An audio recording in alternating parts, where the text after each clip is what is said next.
क्या एनालिसिस अब तक रहा है? देखिए,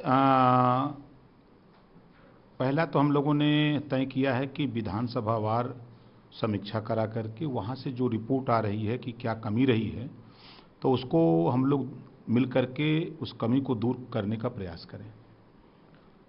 दूसरी चीज़ जो सामने आ रही है कि बहुजन समाज पार्टी और भारतीय जनता पार्टी का मेल हो गया, जो यूपी में बड़ा खेल हो गया। पूर्वांचल में 122 सीटें ऐसी हैं जो भारतीय जनता पार्टी के दफ्तर में प्रत्याशी तय हुए और बहुजन समाज पार्टी कार्यालय में सिंबल मिला है। उसका सबूत साक्ष्य मैं दे सकता हूं। अगर कोई चुनौती दे तो मैं उसको भी देने के लिए तैयार हूं। मैं भी पार्टी चलाता हूं। जो 4-4 बार सत्ता की पार्टी रही हो, चाहे बसपा रही हो चाहे कांग्रेस, दोनों ने सपोर्ट कर दिया बीजेपी को। उनका वोट कहाँ गया? कोर वोट, आपके बीएसपी का कोर वोट 22% माना जाता है और वोट पा रही है 12%। 10% वोट कहाँ कर दिया? कहाँ चला गया? क्यों छोड़ दिया? और जो कांग्रेस है, कांग्रेस और भाजपा दोनों एक है, तो कांग्रेस के पास भी जो पूंजी थी वो भी पूंजी इन्होंने बीजेपी को थमा दिया कि गठबंधन न जीते, आप भले जीत जाओ। ये दोनों लोग काम किए। एक तो ये बड़ा फैक्टर है। अब एक सीट बीएसपी पा रही हो तो ये तो पहले से बहुजन समाज पार्टी के नेता कह रहे थे कि मैं 1 नंबर रहूंगी। 1 नंबर मिला। यानी कि विधानसभा वार समीक्षा करेंगे, बीएसपी का आपने फैक्टर बताया, और क्या रहा? और कुछ चीजें अब विधानसभा वार समीक्षा होकर के छन के आवे तो फिर हम आप लोगों को बतावें। और 2 चीजें हम लोग जनता के बीच में जातिवार जनगणना के इशू को लेकर के और गरीबों का इलाज फ्री करने की इशू को लेकर के, एक समान अनिवार्य फ्री शिक्षा के सवाल पे, आवारा पशुओं से निजात दिलाने के सवाल पे, और जो बेरोजगारी है, हम लोगों ने जनता के बीच में प्रयास किया कि भाई जो 11 लाख सरकारी पद है उसको भरेंगे। हम आईटी सारे मुद्दे, विकास के सारे मुद्दे, उसके बावजूद धाराशाही हो गए चुनाव। हम लोग अपने मुद्दे को जहां तक पहुंचा पाए लोगों ने वोट दिया। आपने देखा कि 88 सीटें हैं जो 1000 वोट से कम वोट से हम लोग हारे हैं। 200 से लेकर 1000, 88 सीटें विधानसभा की। क्या वजह रही 1200 वोट? अब वही हम अपनी बात को वहां तक नहीं पहुंचा पाए जिनको बीच में जाना। शुरुआती दौर में जब बात हुई थी तो आपने सरकारी मशीनरी और ईवीएम पे भी इल्जाम लगाया। बिल्कुल सही है। आप बताइए किस तरह से, अगर ऐसी कोई बात है तो क्या आपने, आप बताइए कि सिराथू सीट से अगर हम शुरू करें, जो बड़ी सीट, बड़ी चर्चा की रही, जब हमारा प्रत्याशी पल्लवी पटेल जीत गई तो फिर रिकाउंटिंग की क्या जरूरत? फिर एक बार रिकाउंटिंग हो गई, 2 बार हो गई, 3 बार हो गई, बार-बार रिकाउंटिंग कराने की क्या जरूरत? ये तो एक सीट का जिक्र है। हम दूसरी सीट बता देते हैं। 8 बार रिकाउंटिंग कराई गई जौनपुर सदर में। क्या कारण था? ऐसे 3 दर्जन से भी ज्यादा सीटों पर 5-5, 6-6 बार रिकाउंटिंग। गाजीपुर में जब गाजीपुर सदर की सीट 1600 वोट से हार गई तो रिकाउंटिंग। फिर जब कोर्ट का सहारा क्यों नहीं लिया? अगर आपको लगा कि ये चीजें गलत हैं तो आपको नहीं लगता था आपकी पार्टी को या समाजवादी पार्टी को गठबंधन में शामिल थे कि आपको कोर्ट तक जाना चाहिए? देखिए, निर्वाचन में सबसे बड़ा पावर आरओ के पास होता है। आरओ अगर सर्टिफिकेट दे दिया तो 5 साल लड़ते रहिए, कोर्ट कुछ नहीं होने वाला है।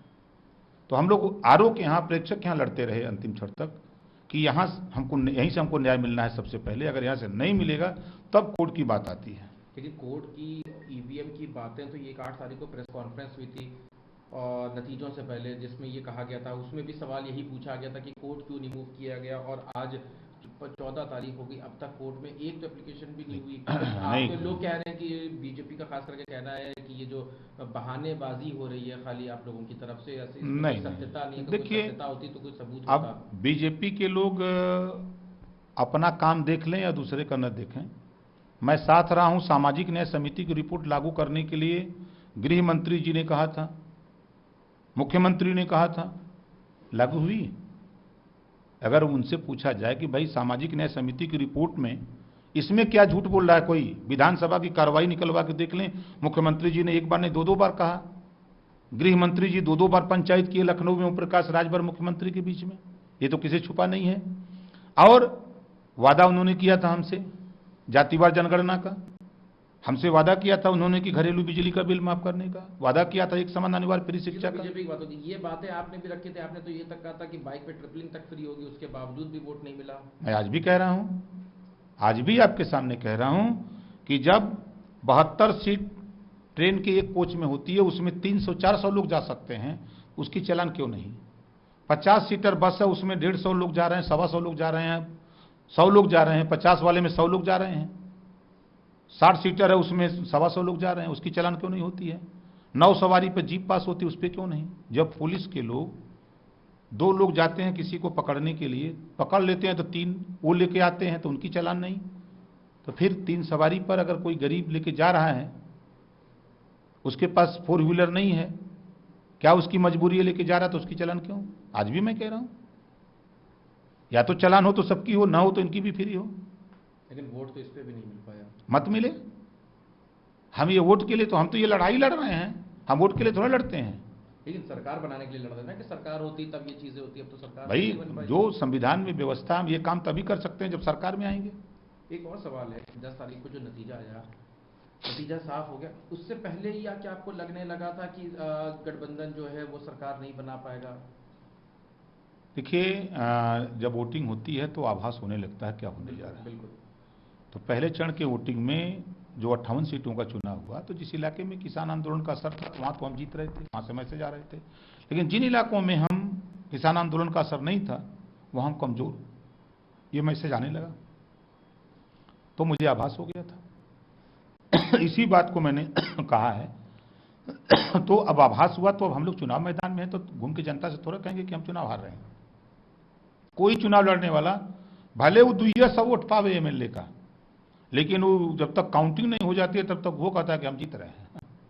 आभास हुआ था, तो क्या ये आभास के बारे में आपने समाजवादी पार्टी के राष्ट्रीय अध्यक्ष अखिलेश यादव को भी बताया? क्योंकि बाद तक वो कहते रहे थे कि 2 ही चरण में हमने शतक लगा ली है, पहले के 2 शतक में, तो उनको नहीं लग रहा, उनको आभास नहीं हुआ था क्या?